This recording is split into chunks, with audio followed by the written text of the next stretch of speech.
आज आपण झटपट बनवणार आहोत तिळगुळ। त्याच्यासाठी मी ते अर्धा किलो सफेद तीळ घेतलेले आहेत। ते मंद आचेवरती आपण 3 ते 4 मिनिटं भाजून घेणार आहोत। तीळ आपले छान भाजून झालेले आहेत। आपण एका भांड्यामध्ये काढून घेऊया। पॅनमध्ये टाकते 1 चमचा साजूक तूप, त्यातच टाकणार अर्धा किलो गूळ वितळवून घेणार आहोत।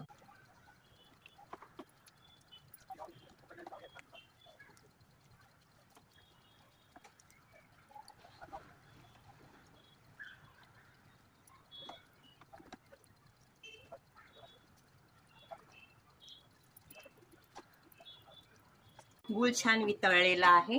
आता आपण त्याच्यामध्ये तीळ काढून घेऊया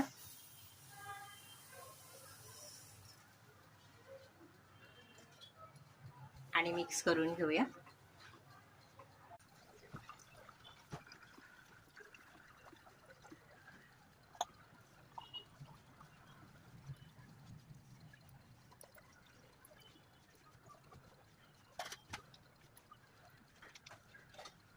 मिश्रण छान मिक्स झालेलं आहे। आता आपण त्याच्यामध्ये टाकणार आहोत वेलची पावडर,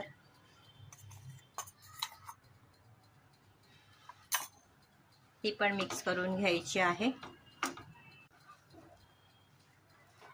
मिश्रण छान मिक्स करून झालेलं आहे। आता मी गॅसची फ्लेम बंद करते आणि हे सर्व मिश्रण एका परातीमध्ये काढून थोडंसं थंड करून घेते।